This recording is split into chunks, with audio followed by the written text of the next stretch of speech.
Ah, porque eu fui lá a pedido do presidente Petralha, mas agora ele está fora, então...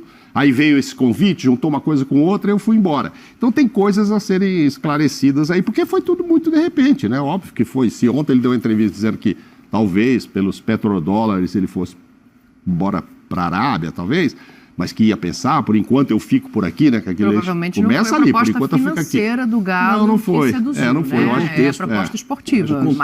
Contexto do Atlético. Gente, vamos prestar atenção, assim. O Atlético contrata um treinador vice-campeão da Libertadores. E com um elenco capaz de ser campeão da Libertadores.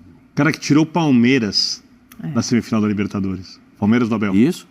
Tirou o Palmeiras. Tornando o jogo, levando o jogo no nível de tensão que tirou um ou outro jogador do Palmeiras, o que é muito raro do Prumo. E essa derrota do Atlético Paranaense... Tem muita cara do Filipão. Ainda ecoa no Allianz, porque ela foi a última derrota que o Palmeiras teve. Sim. Então, essa derrota fica ecoando lá. Depois a gente vai falar do Palmeiras. O Palmeiras vai ter muita dificuldade nessa reta final de Campeonato Brasileiro a partir da 32ª rodada. 32ª, 34ª, 34ª, 36ª e 37ª, o Palmeiras não jogará no Allianz. Show. Sim, não joga em casa. Não vai ter casa, né? Então o Palmeiras, na reta final do campeonato, teve até um amigo palmeirense que me disse o seguinte: Pascoal, 5 de antecedência já está resolvido. Eu falei, vai contando. Vamos tocar o hino antes da hora aqui? Vai contando. Eu falo sempre pra ele, é melhor jogar. Quer tocar o hino do Palmeiras já? Não. De jeito nenhum. Tem um rapaz aí que sempre queria tocar o hino aqui, mas a gente não deixava. O Filipão é um cara que tem tanto conteúdo esportivo que eu acredito que ele olhou também por esse ângulo. Sim.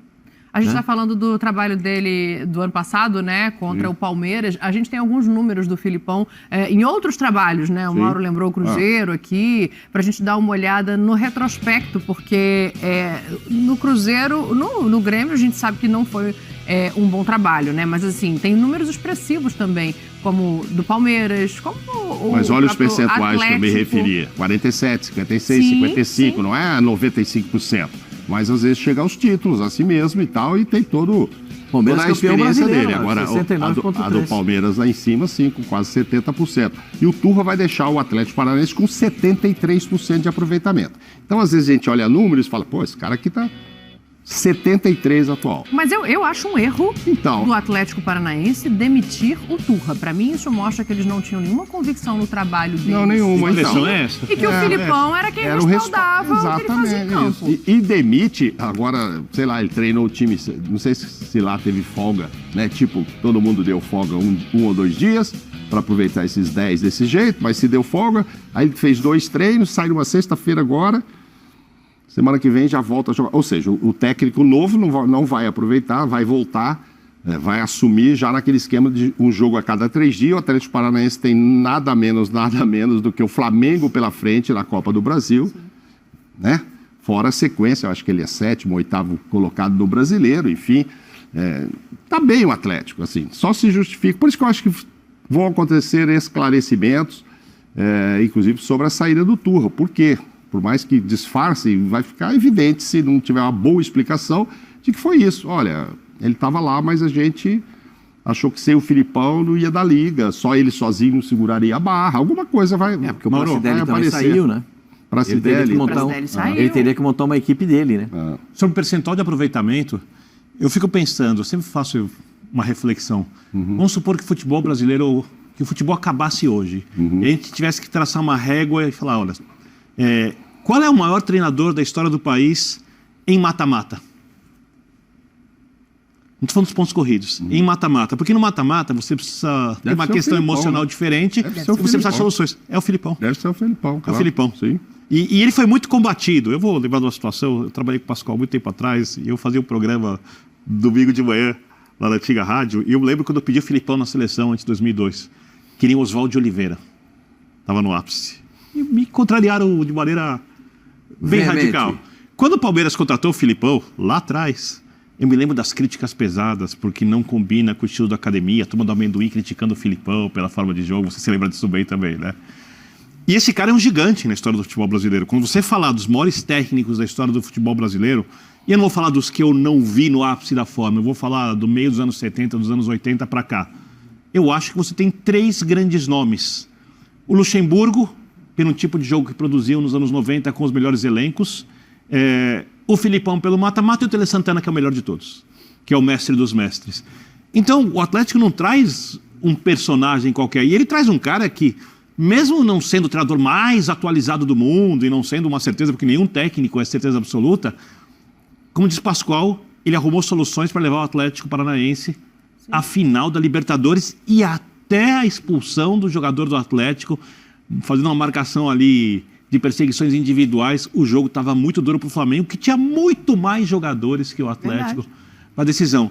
Então, quando você pensa que o Atlético está na Libertadores, que o Atlético está num ano que pode inaugurar o seu estádio, que é um ano histórico, que precisa de uma solução rápida, de um tipo de jogo que não é tão rebuscado, que seja mais fácil do jogador entender, que seja assimilado rapidamente e que tenha a ver da maneira como o treinador agrega pessoas no vestiário. Esse é um ponto muito positivo. É o cara. Não dá pra, pode não dar certo, mas é o cara. Olha que espirituoso o post do Atlético Mineiro, né? Agora já fez o anúncio, botou ali o bigode do Filipão e olha que tá escrito isso. In big God we trust. Nós acreditamos. No bigode a gente acredita. Obviamente, o Filipão, com tantos anos de vida e de carreira, como todo mundo, passou por altos e baixos, né? Só para não parecer que a gente esqueceu aqui que ele também já rebaixou clubes, que ele também era o técnico do 7-1. Com o Palmeiras, ele foi campeão da Copa do Brasil. E depois caiu. E depois caiu. O Grêmio também, não é? O Grêmio também caiu. O Grêmio também cai. O Filipão é o treinador da seleção brasileira do 7-1. Sim. Mas a gente tem que... Eu prefiro lembrar do Filipão campeão do mundo. Eu prefiro lembrar do Filipão campeão da Libertadores com o Grêmio, campeão da Libertadores com o Palmeiras. Não, lembrar a gente pode vice-campeão. Eu só estou citando, porque senão parece que a gente está varrendo o que não foi bom, entendeu?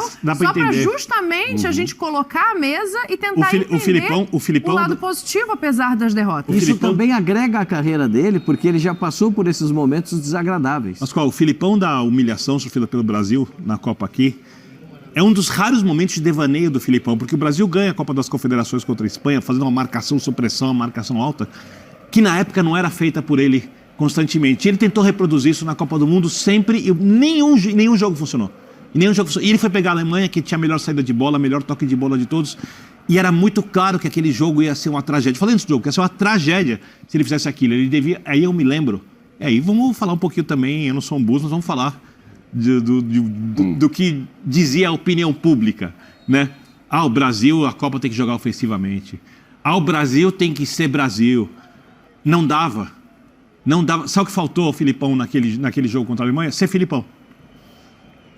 Agora ele pode ser, de novo. Ele voltou a ser Filipão muitas vezes. No Palmeiras, por exemplo, quando ele arma o time, que tem duas equipes, e eu achava até a equipe que foi campeã brasileira melhor que a equipe que perdeu a mata-mata para o Boca Juniors. O que ele faz no time que marcava muito forte, jogada aérea e contra-ataque no Dudu? Agora ele tem jogador para contra-ataque, tem o Hulk, tem o Paulinho para contra-ataque. Ele não tem qualquer nível de jogador. Ele tem jogadores... Tem Pavão pelo lado do campo. No tem nível Arana do pelo brasileiro, lado esquerdo. Muito alto. Johan, tem... Muito alto para fazer um tipo de jogo que ele gosta. Eu só tenho alguma dúvida se ele tem o centroavante de área que ele gosta muito, que foi o Jardel, que foi o Oséias. Mas tudo bem.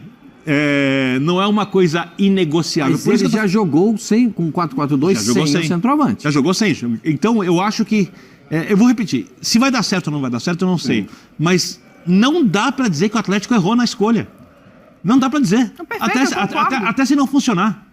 Até se não funcionar. E eu não vou dizer também que o Filipão errou em largar o Atlético Paranaense, porque aí tem que ver a proposta, as razões e tudo mais. Eu entendo a indignação do torcedor do Atlético Paranaense. Ela é mais do que justa e ela faz parte do futebol. Mas eu lamento dizer... quem olha no futebol como um ambiente de justiças não entendeu ainda o que é esse jogo. Fala galera, sejam bem-vindos ao canal Galo News. Filipão, que há pouco foi anunciado como o novo treinador do Atlético Mineiro, né?